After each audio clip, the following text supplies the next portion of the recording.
August 29th, 1997 was supposed to be Judgment Day. My son and I stopped that. Saved 3 billion people. Where's your son now?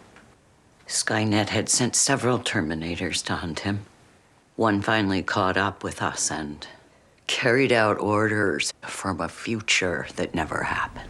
Pretty much everybody in the writer's room thought that the idea of John Connor had been explored quite thoroughly, which is an opportunity because for me, it was always about Sarah. You know, John was just a kid with some potential, but I was more interested in the mother fighting for her child than I was in what the potential of the child could be. But in order to make way for this new future, you kind of have to be done with John. So what's the most dramatic and powerful way you can do that? It led inevitably to us clearing the board in that first scene, and it's pretty traumatic, and I think it really slaps the audience in the face and says, wake up, there's something new about to happen.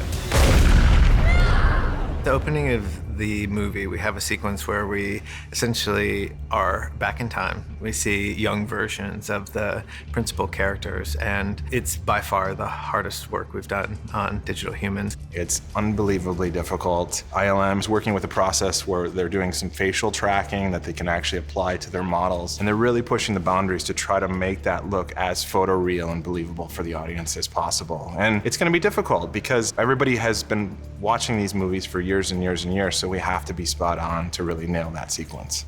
We started off the process building our digital models and really just referencing the ages from Terminator 2. And that was great because we could actually take many shots from that film, line up our models, and just make sure that they matched. And that was a long and tedious process.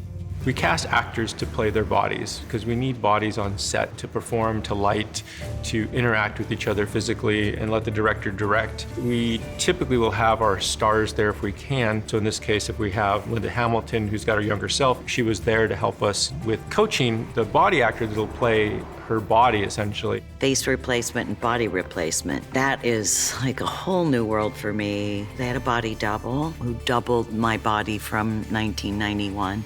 And I got to sort of go, yeah, she looks right, she looks good. From Linda's perspective, you know, we get her performance and she delivers the lines, and then we use her to drive her younger self.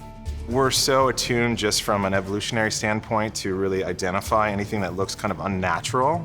And we know in our minds, right, there's no way that we could have physically captured young Linda or Eddie. And so it's that kind of uncanny valley that really is hard to close the gap. But as each movie does it, it's becoming progressively better and better. And I feel like we've taken a leap on this one, and it looks great.